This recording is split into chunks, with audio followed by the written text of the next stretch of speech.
hope is not a blind optimism. It is the courage to face everyday trials, knowing that we will accomplish and overcome the things we love for and dream of. In other words, Obama was saying that a person who has faith has the ability to look at not only the things that occupy his mind at the moment, but the things that are not there yet.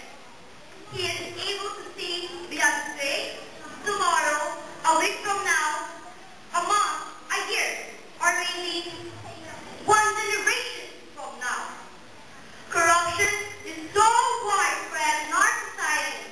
I believe we have lost hope in eradicating it.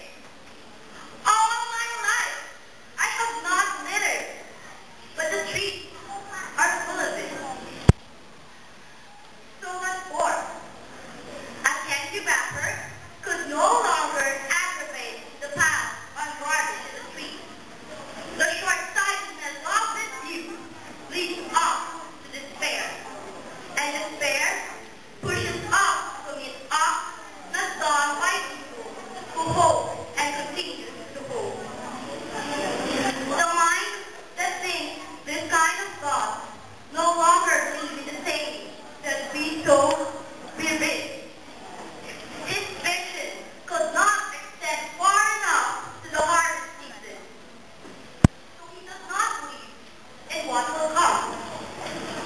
White man, hunger and despair are his only motivation.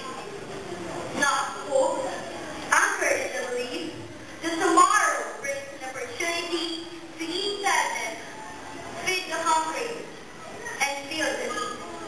What I really want to say is this. Corruption is a symptom of soul who has lost hope and direction in life.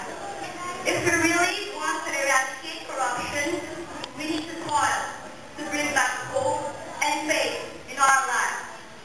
Let us believe in the power of goodness. Let us hope that the integrity we planted will bear abundant fruit so that all may prosper.